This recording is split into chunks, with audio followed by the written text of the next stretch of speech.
As an ടെക്നിക്കലാണല്ലോ, എല്ലാവരുടെയും മുന്നിലിരുന്ന് ചെയ്യുന്ന ഒരു പരിപാടിയാണ്. അപ്പോൾ ഇതിൻ്റെ മുന്നേ തന്നെ പ്രാക്ടീസ് സെഷനിൽ നമ്മൾ റിഹേഴ്സൽസ് ഉണ്ടായിരുന്നു.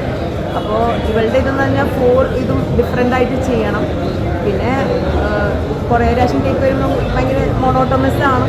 ചാലഞ്ചിങ് പറയാൻ റിഹേഴ്സൽസ് കഴിഞ്ഞിട്ടാണ് നമ്മൾ ഷൂട്ടിന് വന്നത്. അതുകൊണ്ട് ആ സമയത്ത് വേറെ ചാലഞ്ചസ് ആയിരുന്നു. മഴ, എല്ലാം ഷൂട്ട് ചെയ്തേക്കുന്ന നൈറ്റാണ്.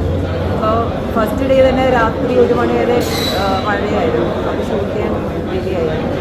അങ്ങനെ അങ്ങനത്തെ ഇഷ്യൂസ് വന്ന് നമ്മൾ ഔട്ട് കണ്ടപ്പോൾ നമുക്ക് എല്ലാവർക്കും തോന്നിയായിരുന്നു ഓക്കെ ഒരു മൂവി ആയിട്ട് അറ്റ്ലീസ്റ്റ് ഒരു 1 hour ഒക്കെ ഉണ്ടായിരുന്നെങ്കിൽ മോർ ദാൻ 1 hour ഉണ്ടായിരുന്നെങ്കിൽ നമുക്കൊരു മൂവി ഇതിൽ ചെയ്യായിരുന്നു. പക്ഷെ ചെയ്ത് തുടങ്ങിയപ്പോൾ തന്നെ ഷോർട്ട് ഫിലിം ആയിരുന്നു. പ്രൊഡക്റ്റ് ഇറങ്ങുന്ന വരെ ഷോർട്ട് ഫിലിം തന്നെയായിരുന്നു. പിന്നീട് എപ്പോഴാണ് നായികയുടെ റോളിലേക്ക്?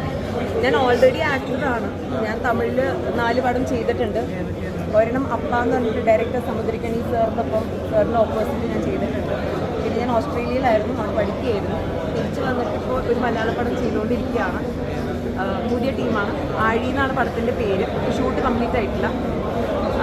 ഇതുപോലെ ഒരുപാട് ടാലൻറ്റഡ് ആയിട്ടുള്ള ആൾക്കാരാണ്. അത് വരുമ്പോഴും you guys no what it is. അപ്പോൾ മീൻ ടൈം എന്തെങ്കിലും ചെയ്യാമെന്ന് വിചാരിച്ചിട്ട് ചെയ്തതാണ്.